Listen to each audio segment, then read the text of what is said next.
আসসালামু আলাইকুম রহমতুল্লাহি আবরকাতু। নমস্কার, আদাব। আমি রফিক শেখ, ওয়েস্ট বেঙ্গল ইন্ডিয়া থেকে বলছি, part of victory with ash. সর্বপ্রথমে জানাই আমাদের সিও অ্যাশ মুফারে স্যারকে অসংখ্য অসংখ্য ধন্যবাদ। খুব সুন্দর জায়গাতে আমাদেরকে নিয়ে যাচ্ছে, একটা নতুন পৃথিবী তৈরি করবে।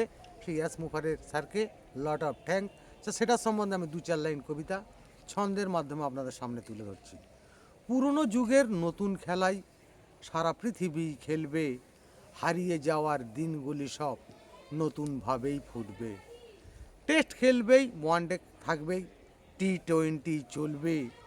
কোন খেলাতে অংশ নেবে তখন তুমিই জানবে। বড়ই মাঠেই বড়ই প্লেয়ার সব সময়ই খেলবে, যার যেখানে খেলতে দেবেই সে সেখানেই খেলবে। কোচের কথার মতোই কিন্তু সব প্লেয়ারই খেলবে, কোচের বাইরে গেলেই কিন্তু বসিয়ে তোমার দেবে। কিছু মানুষ টেস্ট খেলবেই, কিছু মানুষ ওয়ানডে, কিছু মানুষ T20, বাকিরা সবাই বাইরে। যে প্লেয়ার আজ ভালোই খেলবে সব ম্যাচেতেই খেলবে, তা না হলেই তুমি কিন্তু দর্শক হয়েই থাকবে। অভিনয়তেই আসলে তুমি অনেক দেশেই খেলবে, অ্যাশ মুফারের প্লেয়ার তুমি সব দেশেতেই চিনবে। টেস্ট খেলাতেই নাম উঠবেই, ওয়ানডে তোমার চিনবে, T20 ভালো খেলবেই, কোথায় নাহি হারবে।